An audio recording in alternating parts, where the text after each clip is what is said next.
Buenos días, Olenka. Bienvenida a un capítulo más del podcast Quecana de la ONG Ser Humano, en donde buscamos visibilizar las historias de las personas que están hoy en la cárcel o personas que en algún momento pasaron por esa experiencia. Y esta para mí es una entrevista muy especial porque te conocí mientras estuviste ahí y desde que te conocí, en comparación al perfil de internas que veía ahí, noté algo distinto, ¿no? Entonces me preocupé mucho por tu caso y busqué verlo de cerca. Entonces quisiera agradecerte por estar aquí hoy. No sabes la felicidad que me da que estés por fin acá y que se hizo justicia. Y quisiera que nos cuentes cómo es estar en la cárcel sabiendo que eres inocente. Hola, ¿qué tal? Sí, la verdad es que fue, o sea, muy fuerte toda esa etapa que pasé. Un día estaba normal y ya estaba yendo camino a casa y bueno, me sucede que me intervienen y nunca imaginé poder llegar a ese lugar. No me imaginé nunca en mi vida, la verdad. Sí, y estaba, o sea, solo mi hija me esperaba para regresar y de la nada me pasó todo esto. Entré a un calabozo por primera vez en mi vida. Fue muy fuerte para mi mamá porque mi mamá nunca se esperaba esto de su hija. Eh, me dijeron que solo iba a estar 15 días hasta que dure la investigación. Pero por dentro yo me sentí un poco tranquila, pero a la vez con miedo, ¿no? Porque dije que todo esto, bueno, sé mi posición y sé que esto va a pasar. Pero nunca imaginé que pasaron los 15 días dentro de ese calabozo y o sea, desde ahí ya me sentía como que, ¿qué está pasando? Con miedo. Ver a mi mamá sufrir, porque vimos que, bueno, los 15 días iban avanzando, pero ya no había buenas noticias, o sea, simplemente nos asustaban más y más. Y bueno, un 14 de febrero, no lo voy a olvidar, nos dicen, 14 de febrero nos dicen, porque la audiencia terminó hasta la 1 de la mañana, se les dicta 14 meses de prisión preventiva a todos.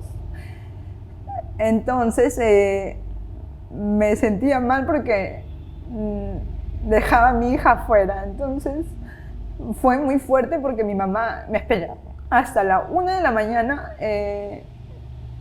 afuera de la fiscalía, lo cual yo soy de San Juan de Miraflores, entonces llegar a un distrito que no conozco para nada, mi mamá tampoco,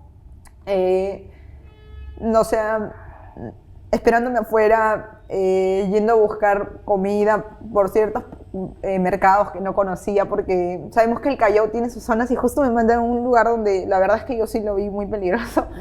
Entonces mi mamá se puso muy mal, yo también. Desde ese día dije, algo está pasando aquí. Entonces nunca me imaginé de verdad todo esto. Nunca me imaginé pasar por, ya, o sea, pasar de un calabozo y ya dirigirme a un penal. Nunca me imaginé esto. Para eso ya eran 15 días que yo no veía a mi hija, ni por llamada. No tenía comunicación, mi mamá sufría bastante porque era la única que estaba ahí conmigo. O sea, ni mi papá, ni mis tías, nadie, la única. Entonces, pasan los 15 días, entro a un penal, pero esa situación es muy fuerte porque recibes un trato que no estás acostumbrado y no estás en la posición de poder decir, no me trates así, no merezco que me trates así, no te estoy respondiendo mal, pero no, o sea, simplemente era agachar la cabeza y el miedo que pueda suceder o que te traten peor. Entonces, luego de eso, no estaba preparada, solo dormía nada más para que los días pasen rápido, mi cabeza estaba así, pero más se me venía a la cabeza mi hija. Mi hija. Entonces me sentía súper mal. Y bueno, llegué a lo que es Ancón. primera vez, o sea, conociendo cómo es toda esta situación. Yo nunca me imaginé, de verdad, yo simplemente pensé de que, bueno, las personas están presas, pero no, nunca pensé cómo era adentro. Me pasan en Kong y me tenían encerrada en un lugar tan pequeño porque ahí no hay ni ventanas, o sea, son unas ventanas pero con huequitos chiquititos, o sea, solo no ves nada, simplemente la luz. Ya dentro de esos 15 días había bajado demasiado de peso, ya no tenía ni lágrimas, lloraba demasiado. Y luego de eso, del trato y todo, me pasan al penal, ¿no? Que es de máxima seguridad.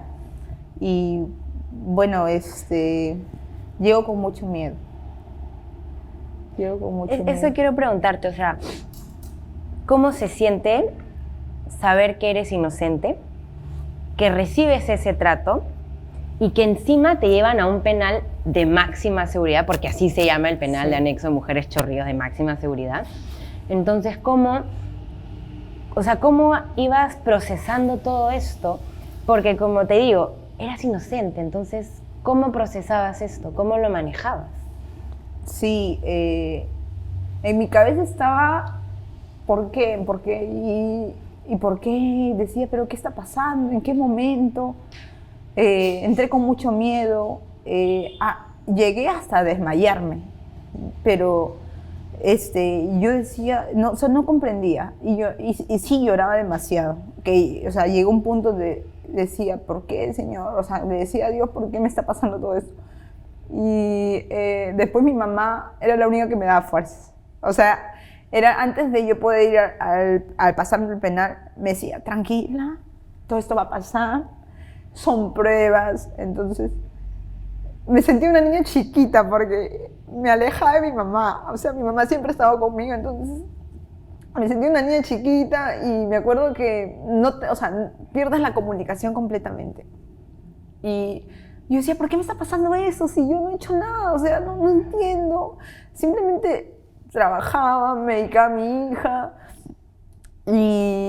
o sea, y llegar ahí, como te digo, los tratos, miedo, mucho miedo, porque te llegas a encontrar con personas que tienen una manera diferente a ti, pensamientos, todo, entonces no sabes ni cómo responder. Y yo me quedaba así con miedo porque, como sabemos, afuera hay personas buenas y malas, pero adentro también hay personas buenas y malas, entonces no había una confianza, ¿no? O una amiga que tú tienes afuera, adentro poder conseguir una amiga y poder la comunicación. Y le decía a mi mamá que por favor me ayude a salir. ¿Cómo fue tu primera noche cuando llegas a Anexo? Sí, me acuerdo que llegué a las 9 de la noche, nos hicieron dormir en el piso, pero era un colchón súper delgado, súper delgado. Entonces yo decía, ¿por qué así? Y uno no está acostumbrada, entonces me chocó demasiado. Además, no dormía, simplemente pensaba en que ya me permitan tocar el teléfono, me permitan decirle a mi mamá, mamá, estoy bien, estoy acá. No darle preocupaciones y no podía dormir porque toda la primera noche no dormí porque justo llegamos súper tarde, y aparte de eso, al día siguiente que uno ya quiere agarrar el sueño, te levantan temprano. Entonces al levantarte temprano y de una forma muy tosca, ya no te permiten dormir, ya no te permiten dormir, y me chocó bastante que no tenía ni apetito, mi cabeza era pensar, tocar el teléfono. ¿Y cómo ejercías tu rol de mamá desde la cárcel? Fue fuerte porque pude hablar con mi hija después de 3 meses. Básicamente después casi de 3 meses. No, claro, mes y medio, pero verla después de 3 meses. Pero después de un mes, hablar con ella, escuchar su voz, y me decía, mamá, ¿cuándo vas a venir? Me dijiste que te ibas a ir a trabajar, ¿por qué no vienes? Y yo ya estoy en camino, o sea, ya voy a ir, solo es que estoy trabajando. Le digo, pero es que ya pasó mucho tiempo, ¿por qué no vienes? Tú me dijiste que ibas a volver, yo te estoy esperando. Entonces fue muy doloroso eso. Y ahí quiero contar que gracias a ti tuve la oportunidad de verla después de casi 3 meses.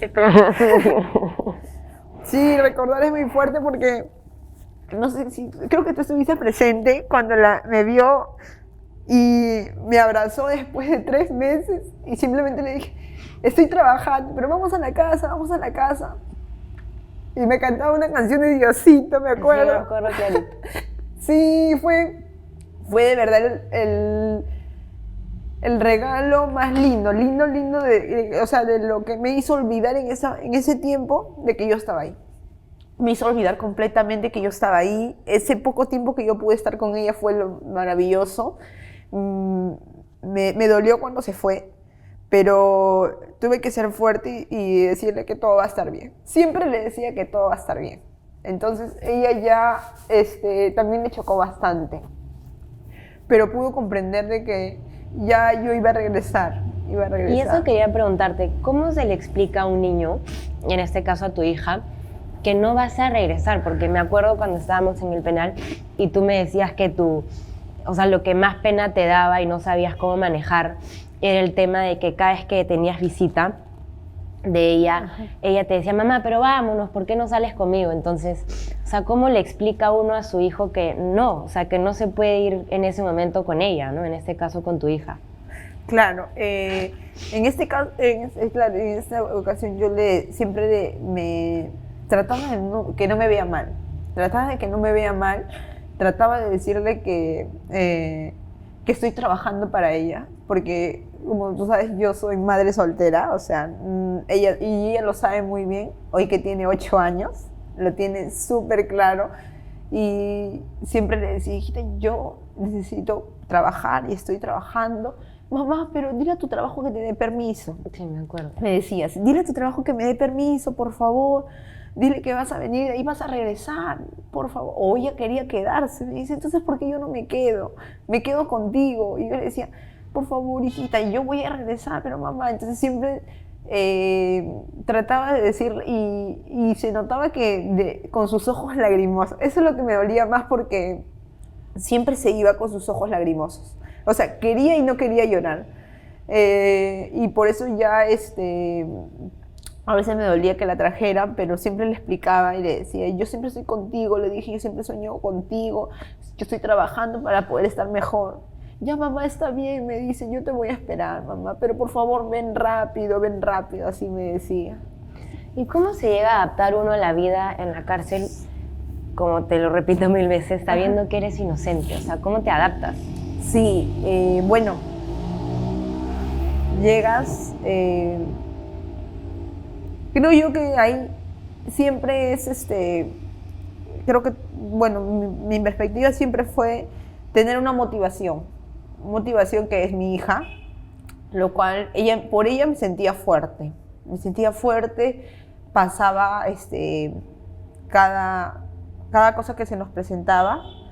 No fue fácil, lloraba muchas veces, o sea, pero siempre las personas te decían, ay, o sea, no te decían como que el bien, entonces te hacían sentir como que, ay, sí, siempre dicen todos eso, o sea, que todos son inocentes. Sí. Y yo les decía, o sea, yo en mi cabeza decía, pero ¿por qué no, o sea, creer la palabra, o sea, darte una motivación, ¿no? Decirte, ya, tranquila, todo esto va a pasar. No siempre dicen todos eso, entonces fue muy duro esa etapa, ¿no? Y hay ciertas personas buenas y malas. Una de esas, bueno, que me afectó bastante. Al principio me acuerdo que en los primeros días las chicas tienen otro tipo de trato. O sea, tratos más toscos que uno no está acostumbrada. Y yo no me sentía en ese momento preparada para poder responder. No había cómo responder, me sentía muy mal. Simplemente me decían algo o que para ellas es broma y me hacían sentir mal. Y yo lloraba, me acuerdo que lloraba, pasaba el tiempo y no había respuestas. ¿Por qué crees que te viste involucrada en el delito?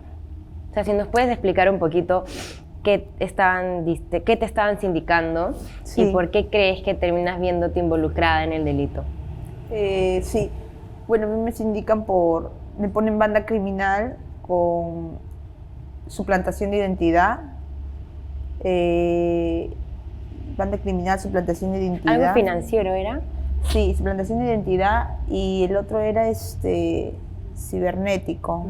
Cibernético tiene un nombre, se me olvidé, pero nos ponen droga y municiones. O sea, 5 cosas nos indican.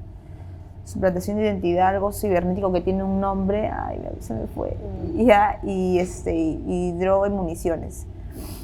No sé, Fraude informático. Fraude, algo así. así, ¿no? Sí, No algo me así se acuerdo llama. Sí. Entonces, por estar en el lugar con personas que realmente no las conocía así como que a profundidad, y tener una persona al lado que, bueno, el hecho de pensar de que habría una defensa o algo, no, o sea, como dicen, uno nunca sabe quién es quién, ¿no? Entonces, por el solo hecho de estar en el lugar equivocado, me intervienen y me involucran. Pero a pesar de que tú puedas decir, no, yo no tengo nada que ver, el solo hecho de que tú estabas en el lugar de los hechos, y tú perteneces ahí. Y muy aparte de eso, o sea, cuando fue mi intervención, como nunca me imaginé esto, nunca pasé por esto, o sea, hicieron tantas cosas conmigo como un títere, y que me dijeron aquí para allá, siéntate y todo va a pasar tranquila, o sea, por confiada. Porque siendo autoridades yo, bueno, ya está bien, les creo, porque me dije en shock. Y bueno, me involucran en todo esto, ¿no? O sea, por más que yo les decía que estoy trabajando, todo, me juntan con todas las personas que, bueno, también estuvieron ahí conmigo en este caso. ¿Y cómo fue para ti que durante esta etapa tan difícil tu padre no haya estado tan presente? Sí, eso sí fue muy doloroso porque, como toda hija, creo que es más pegada al papá. No tenía cara para llamarlo. O sea, habrá pasado 2 meses, 3 meses. No tenía cara para llamarlo, pero él nunca estuvo presente. O sea, nunca vino. Sí sabía de la situación, pero nunca vino. Nunca dijo que necesita Olenka, nada.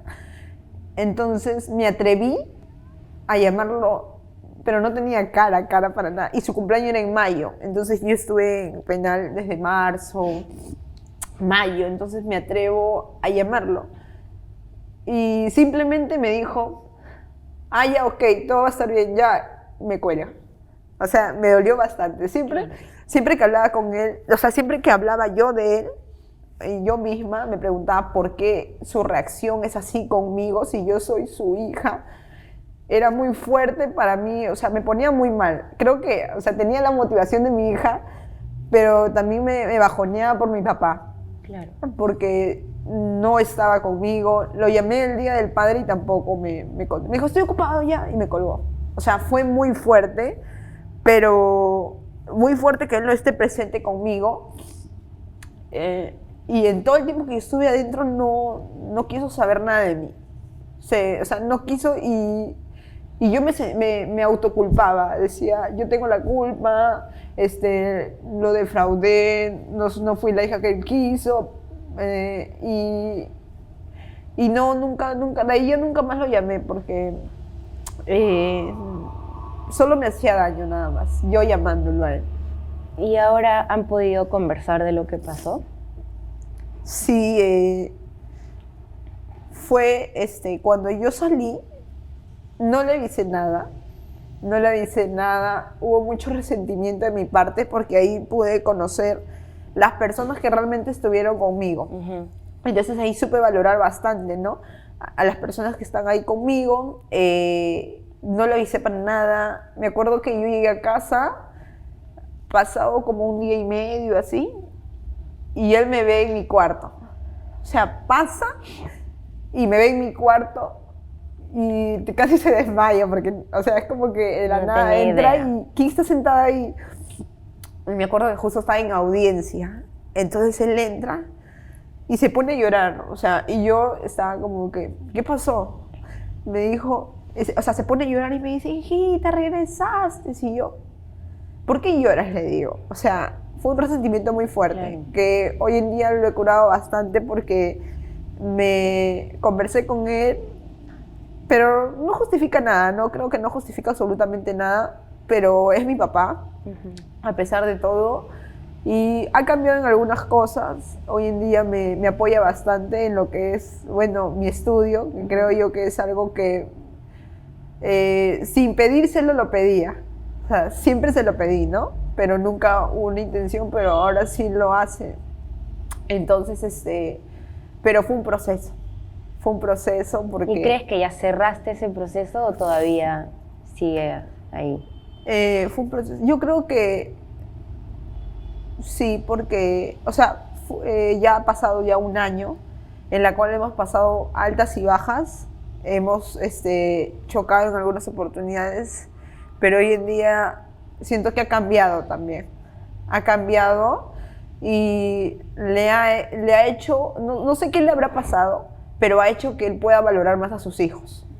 Ha hecho poder valorar a sus hijos porque él sabe que las personas que siempre van a estar ahí son sus hijos, Claro, la familia. la familia.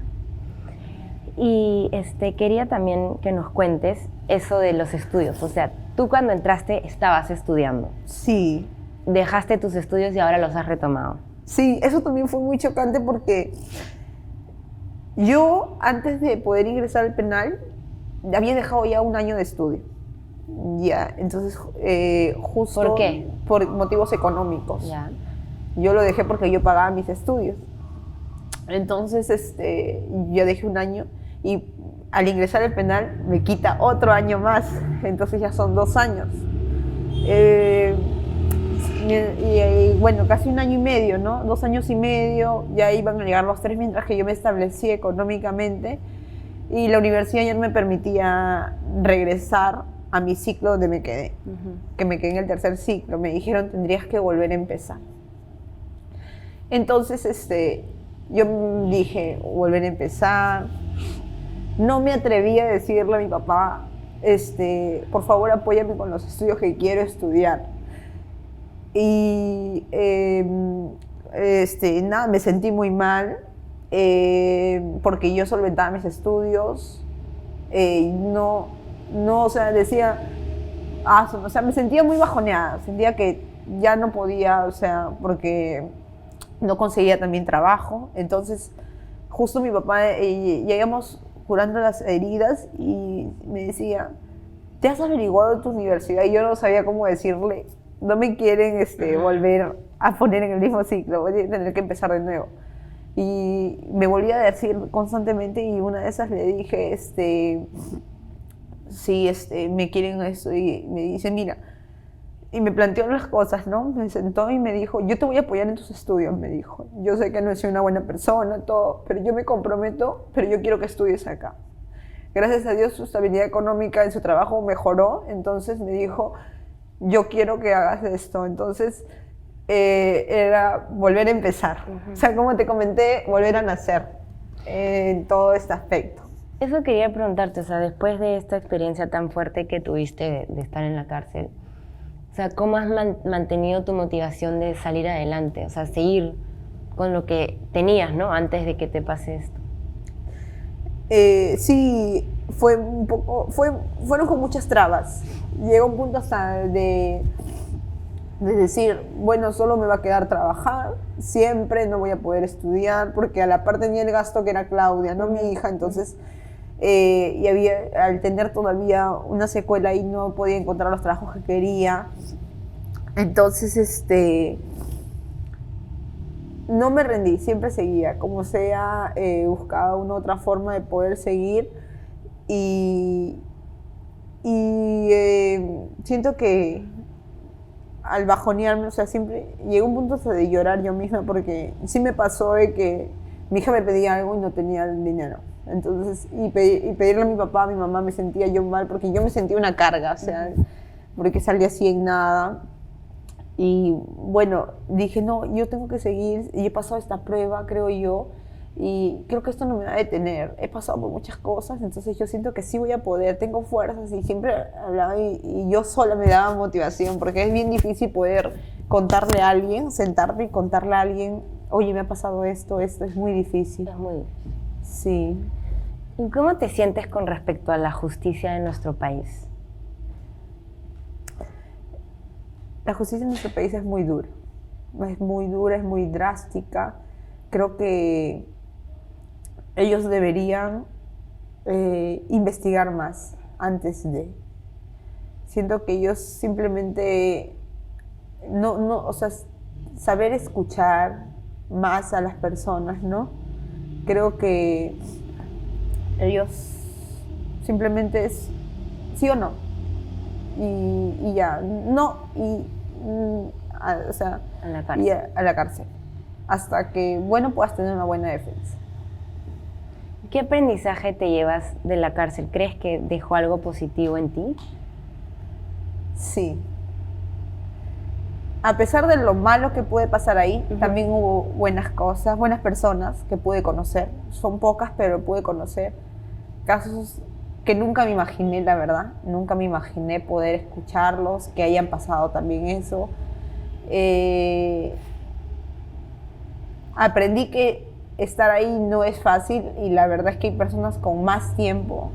Entonces, también yo veía a esas personas que a pesar de todo seguían, porque a pesar de que no había una luz, ellos seguían siempre de pie.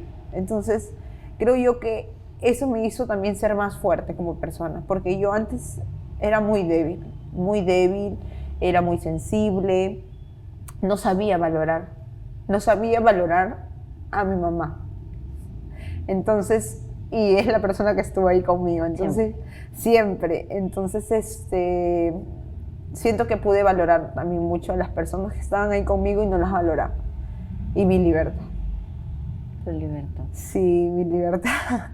Y hoy ya no tienes ningún tipo de vínculo con tus incausados.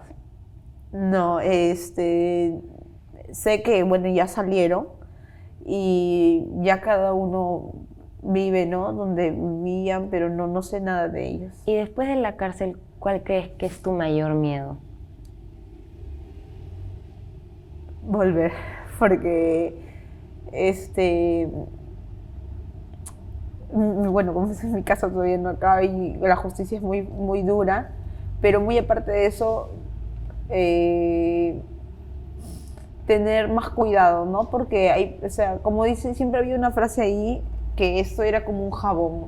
Ah, la casa del jabonero. Sí, pero ese sería mi gran temor, porque no quisiera estar lejos de las personas que yo más quiero, ¿no? Pero sé que todo va a ir muy bien. Gracias, Olenka, por contarnos tu historia Gracias. y por este espacio. Gracias. Gracias.